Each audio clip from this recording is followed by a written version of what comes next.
Hello, you're watching the business headlines on HW News with me, Ali Azhar. The 8th of November 2016 will be etched in our memory for a long time to come. It was on that fateful day that we Indians were stripped of our prized possession overnight. I'm talking about cash, of course. What do? We guys just love cash. Entire industries and sectors ran on it. We're old-fashioned in that way, I guess.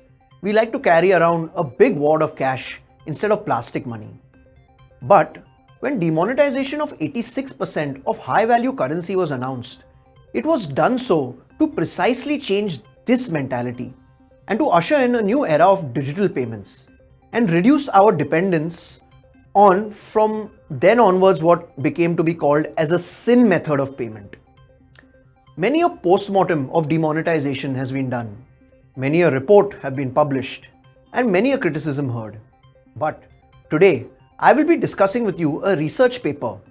This research is the first authentic one on demonetization in the sense that it studies its impact on an all-India basis right up to the district level. The economists who made this study are of the view that up until now, only the national effects of demonetization were studied, which underestimated its impact. So, who are these so-called economists and what exactly did they say? Well, the panel consists of some very prominent names which add a lot of credibility to this report. First up is Geeta Gopinath, the chief economist at the International Monetary Fund or the IMF, and she is also a professor who teaches economics at Harvard University. Next is Prachi Mishra, who last year was appointed as chief India economist at Goldman Sachs. Also, if I may add, she's had a stint at both the IMF and the RBI. Then there's Gabriel Chodoro-Risch, who is also a professor of economics at Harvard University. And finally, Abhinav Narayanan, a research economist at the RBI. All four of them have authored and published a paper about the note ban in the National Bureau of Economic Research in the USA. The report states that demonetization caused a reduction in jobs and economic activity between 2 and 3%. And further, it even pointed to a reduction in bank credit by about 2% in the months following the announcement.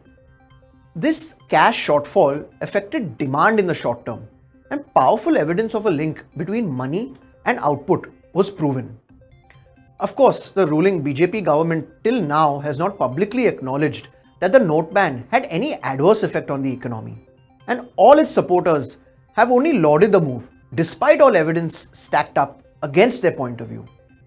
However, this latest study has rejected that notion and firmly believes that demonetization did affect real economic activity. Their research took into account different parameters, some very innovative ones if I may add.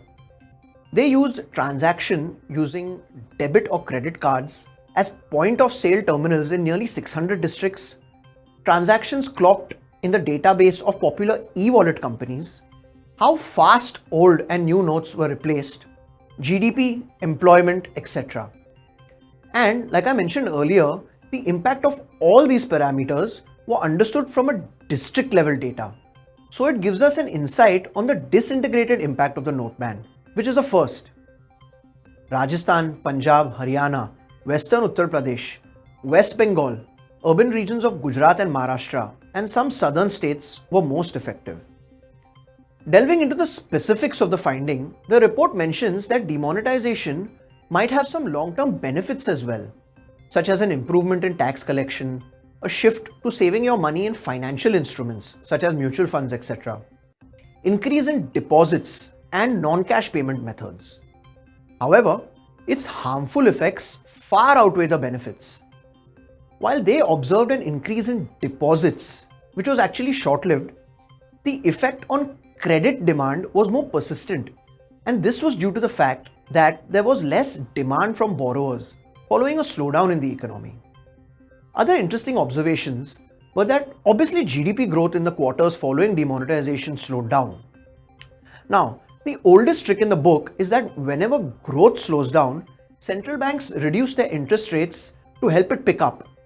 And many believe that this is one of the only ways to accelerate GDP growth and get it back on its feet. I mean, look at the current situation. The government doesn't have any answers to help the economy other than reduce interest rates. But what the research so insightfully pointed out was that, and I quote, the Indian experience rejects the view that in a modern economy, the interest rate is all that matters and the availability of paper money is of little consequence. As a matter of fact, in modern India, cash serves as an essential role in facilitating economic activity. And the Modi government, in its attempt to be seen as a crusader against black money and stem corruption, almost impulsively implemented the note ban without getting adequate systems in place, which literally shocked the economy into a state of paralysis.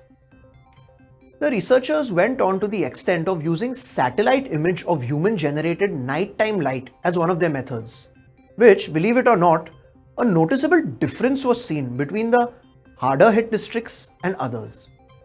Finally, they concluded by saying that at its peak, demonetization had roughly the same impact on economic output as that of a 200 basis points or 2% tightening would have on the US economic activity if the Federal Reserve decided to increase interest rates. They compared it to the US interest rates because let's not forget that this was a research paper published in the US. However, the worst damage done by this draconian exercise, whose effects still linger on till today, and by the way, this is not mentioned in the research paper but is very important, is its effect on the informal and rural sectors. These sectors are very cash dependent ones. And let's be clear that it's not illegal cash that's circulating in these sectors. It's just the nature of business is such that it is cash heavy. And it is the rural and informal sectors that bore the maximum brunt of the government's implementation of demonetization in November of 2016 and then the hasty implementation of GST in July of 2017. Both these combined were a recipe for disaster, which saw both these sectors lose sales, coupled with working capital crunch, which then led to downsizing or shutting down of their businesses. In addition to the severe liquidity crunch, when GST came about, big companies were insistent on dealing only with GST registered businesses because they could then set off their input tax credit. Small companies and the informal sector whose turnover was below 20 lakh rupees and who were not required to be registered under GST lost out on much needed business, which only made their situation worse. The effect of this chronic problem still lingers on in the economy, and we believe, among other reasons, the slowdown we are facing today has much to do with the same problem which began on that fateful day of 8th November 2016. Thank you for watching HW News. This is me signing off. Have a great day.